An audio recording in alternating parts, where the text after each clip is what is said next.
Lance Hall here for Let's Discuss with Lance Hall. Happy to welcome Marcus, drummer for the band Reach, Skyping in from Stockholm, Sweden tonight. How are you doing, Marcus?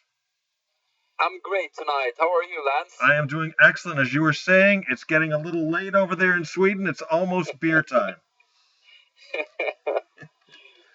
Exactly. Which is good. We're here to talk about a couple of new tracks that you guys have put out. The Law and Higher Ground. I've heard them both. I've watched the video for Higher Ground. Really excellent stuff. I get the first question I have for you. I'm sort of a little bit confused on this in my research. Are these from an upcoming full-length release, or are these just released as singles? No. They're going to be on a full-length album. They're coming out later. I think in the beginning of the next year, around in the beginning of January, I hope, because it was supposed to come out this September, but we postponed the release due to the pandemic crisis all over the world. So I hope in the beginning of January next year. So everything's recorded and more or less ready to go, just a timing thing.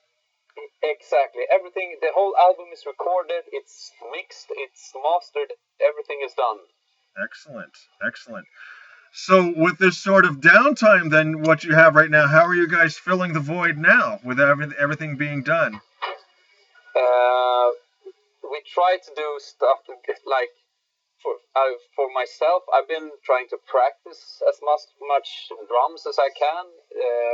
When you have suddenly all this time, when you're not having shows, and so I try to practice as much as I can just to keep the shape and be ready when you can start touring again. So I guess that's what we all do in the band. So.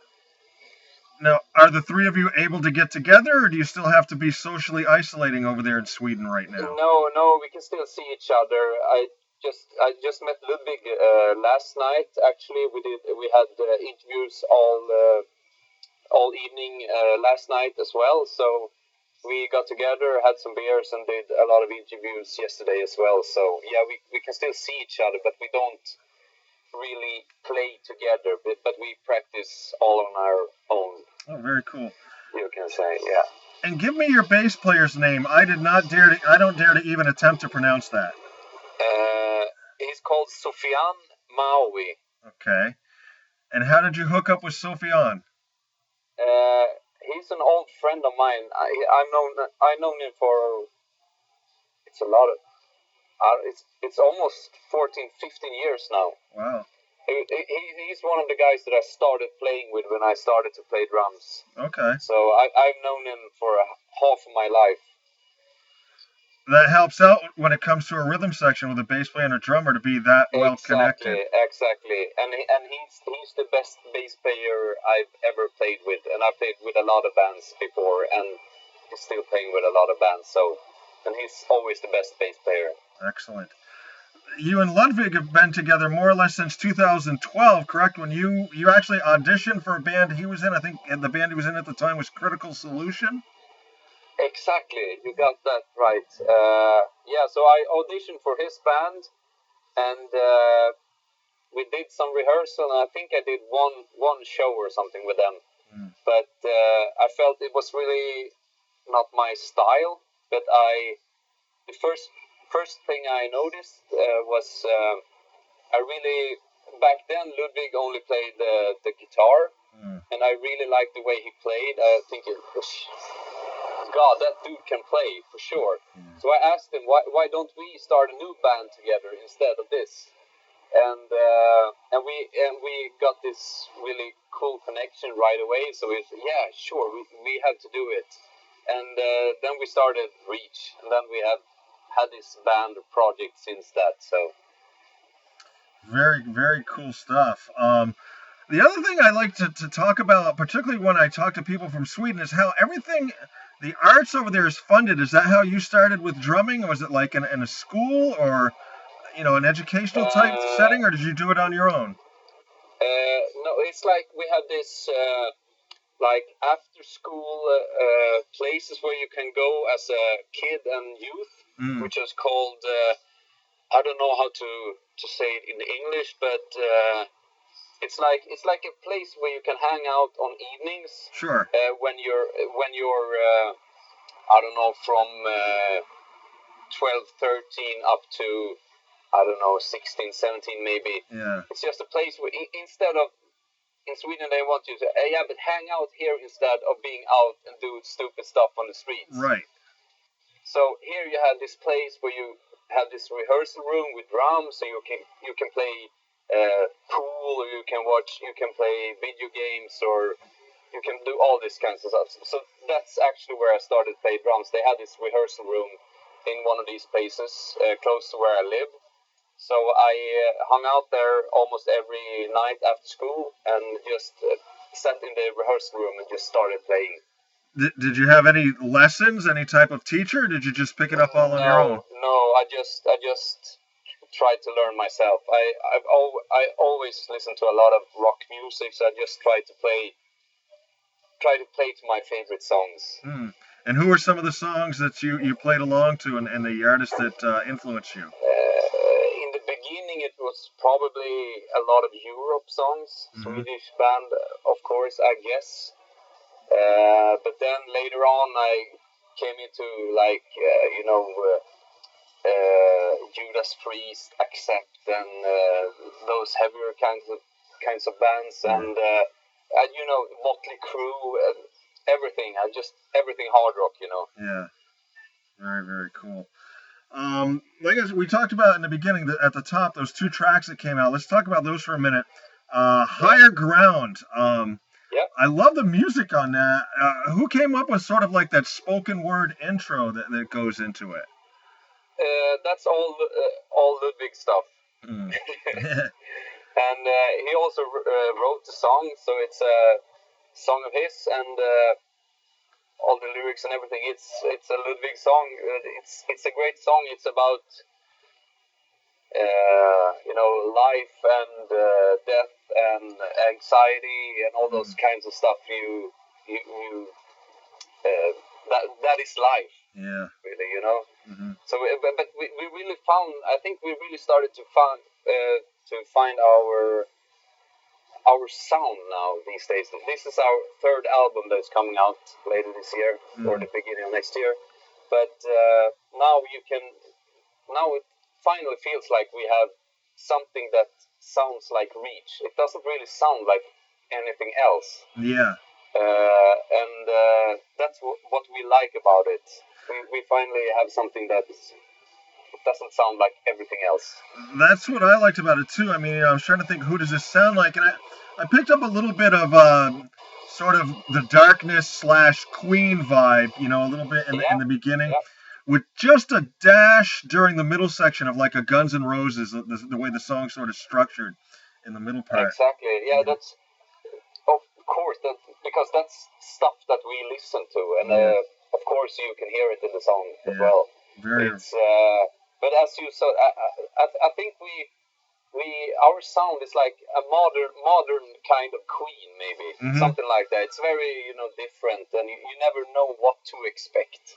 Yeah, and that's what I got, because you had like the Queen element, then you had almost like the Darkness element that they had played off the Queen element, and then you guys sort of took it one further step, which exactly, and then it's a bit more prog than we used to be. It's a more like more technical stuffs here and there. So it's cool songs. It's very different. You talked about how you finally gotten the sound you're looking for. Are you guys producing yourselves, or are you working with someone? Oh, sorry, now you disappeared. I didn't hear the last question. You talked about how you guys are finally getting the sound that you want, that Reach sound. Are you producing yourselves, or are you working with someone? We are working with Jonah T, from the keyboard player from Heat. Okay. So he and Ludwig has written most of the songs, and then Jonah has written a bit of it, and then they write together as well. So that's how the songs came up. Oh, cool. Very cool. Second single we gotten is The Law. This track, it's heavy. It's got that guitar riff and everything, but it grooves. And to me, it's extremely danceable. I think, I was tapping my toe to it. Yeah, that's great. That was the whole thought about it. We wanted to do a rock song or a hard rock song that you can hear either in the rock clubs or either in the dance clubs. Well, I'll throw this out. It works in both, and it works in strip clubs as well. So yes, I bet it does. I bet it does. I'll throw this out, and this is not a knock because I appreciate these bands' talents, and they sold a ton of records in their day. This had a heavy element to almost like a Backstreet Boys track. If you took the Backstreet Boys and put guitars on them and amped them up a little bit, the way it went, particularly with that middle section with the solo where it kind of dies down, and then you've got that sort of tape stopping sound and coming back up. You heard a lot of that back in the 90s and the early 2000s with bands like that. Yeah, exactly. And there was a darkness to some of those bands, and you guys have, that's what I got. I think it's just a killer all-around track. Yeah, that's great. Great, thank you. Great to hear. Good stuff. Now, do you do any of the writing or anything that comes along with any of this? Not right now. I handle all the writing to Ludwig and Jonathan at the moment. Mm-hmm. You're happy to just sit behind the drums and bash away? Yeah, that's what I want to do, and I also handle a lot of the stuff around the band, like, the administration stuff, and that's what I do best, so I handle all that kind of stuff instead. Now that's something to talk about because a lot of people, particularly young people, probably don't realize that all goes into being in a band. You're not just the drummer up there playing, sex, drugs, and rock and roll thing. There's a business side to this that you have to be in on. Of course it is. Yeah. Talk a little bit about that. Yeah. So, yeah, what do you want to know? It's when you get down from your drummer's stool and you sit down in the administrator's chair, what are some of the tasks that you have to do to go along with the band? Okay, if for starters, if we are on tour, there's always, because for a band in our size, we're not that big yet, so we're always always at this point playing like support acts. Mm-hmm. And then it's like you have to make sure that you have all the T-shirts and CDs that you have going to sell after the show. You have to make sure that all that stuff is ready, and as soon as you get off the stage, you have to run down to the merchandise booth. You have to sign stuff, sell stuff as much as possible, because that's where you get the money for the show, because you don't get money as a support act often, so it's and then you have to book all the flight tickets by yourself, the hotels, and all that kinds of stuff. So that's it's not like sex, drugs, and rock and roll. I would have hoped it would have been like that, but it's not like that. This is the very unglamorous stuff you're talking about. And it's a lot of sitting in rental cars and driving for 6 hours straight, and that kind of stuff. So yeah, not quite the glamorous life that everyone thinks it is, no, not really. But it's always, if you play with the right people, it's most of the time it's always great fun, because you experience all these good times and crazy times together, but it's a lot of hard work. It is for sure. Yeah. And then the payoff though is when you get to go up on stage and light an arena up and get everybody on their feet and make a connection there. Exactly. That's where. And when you hear people sing along to your songs that you recorded, and that's the greatest payoff to all this work that you do. Yeah. How do you keep your adrenaline from flowing when you get in a situation like that, and you're not drumming 3 times faster than you should be? It must be hard. It's like you just learn it.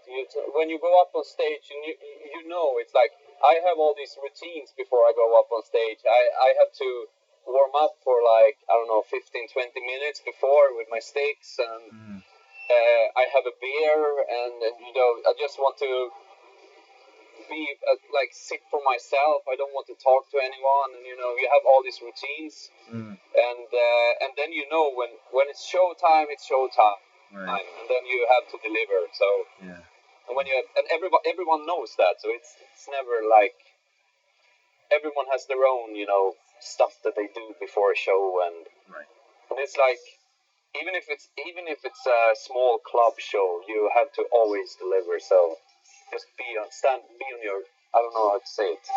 Yeah, you want to give 100% no matter what, because exactly. You could do a small club, but there could be one person in there that could absolutely catapult you to the next level. Audience, so. Right, exactly. Excellent. Can we look forward to any more singles coming out before the album does, or is this going to be it? No, we, as I told you earlier, the album I think was going to be released in the beginning of next year, but we are going to continue to release new singles until that. Okay. So I think it's going to be 2 or maybe 3 even until the album. So the next single is coming out in the end of August, I think. Okay. How many tracks are on the entire album? I think it's 10 or 11, something like that. So, all right, excellent. Been talking with Marcus Johansson, drummer for the Swedish band Reach here for Let's Discuss with Lance Hall. You can check out their singles, The Law and Higher Ground, out everywhere now. We look forward to that album coming out end of this year, beginning of next. We look forward to hearing more singles. Marcus, I always like to end my interviews with just some fun questions. I'm hoping these are questions you've never been asked before. Does it sound good? Yeah, it sounds great. All right. Let's do it. Let's see. Favorite superhero? Batman. All right, let's go in the other direction. Your favorite villain? Probably the Joker. Okay. If you could pick a popular television show to have a Reach song placed in for like a musical background as a soundtrack or something, what show would you like to see it show up in? Ooh, that's a tough one. Let's see.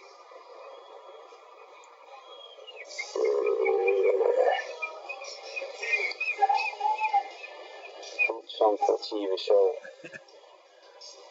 We can come back to it. Yeah, we come back. I don't know, Narcos maybe? Okay, sounds good, yeah. Favorite toy growing up as a child?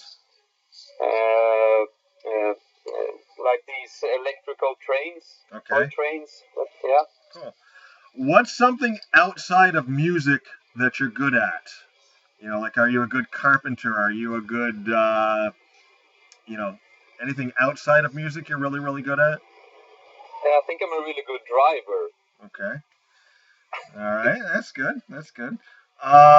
Would you rather have the power to be invisible or to read minds?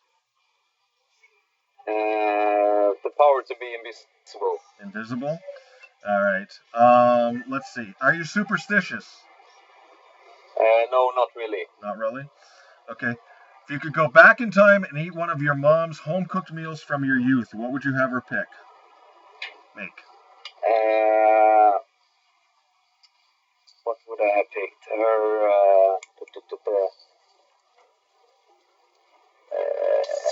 Probably like we had this fan heter socker, alltså kaka. We have this cookie and cake in Sweden called sockerkaka. Okay. It's like a cake you made out of sugar. Sure. Sugar. It's called sugar cake in Sweden. Okay. Yeah. All right. Sounds good.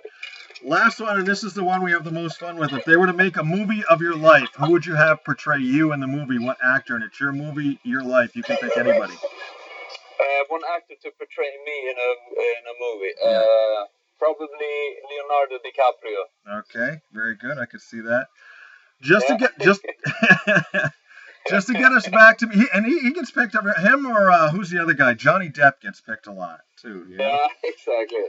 But I think Leo is better. Yeah, exactly. And he's got the blonde hair, so Yeah, and the blue eyes and everything. So there you go. Just to get us back to music, if a young person came up to you and said, Mr. Johansson, when I grow up, I want to be a drummer in a rock band, what advice would you give them? The advice I would give them is to listen to your favorite records, find some favorite records that you enjoy, listen to, and start by learning those songs. Start by learning the songs that you really love, and then you continue like that, and then get your own rehearsal space and get a drum kit. But at first, listen to your favorite songs and try to learn them. I don't know, on books or on YouTube or what's something. It called? Yeah, YouTube, everything. It's so easy these days. It is. But It is. just listen to your favorite songs and you will learn them. And then you start by doing that. What to you makes a good drummer? Was there a trick you learned along the way, or something you learned that you felt made you a good drummer, took you to like the next level? I think it's try to play to the song. The thing is that there's a lot of really great drummers all over the world, but there is a few that can play good to a song.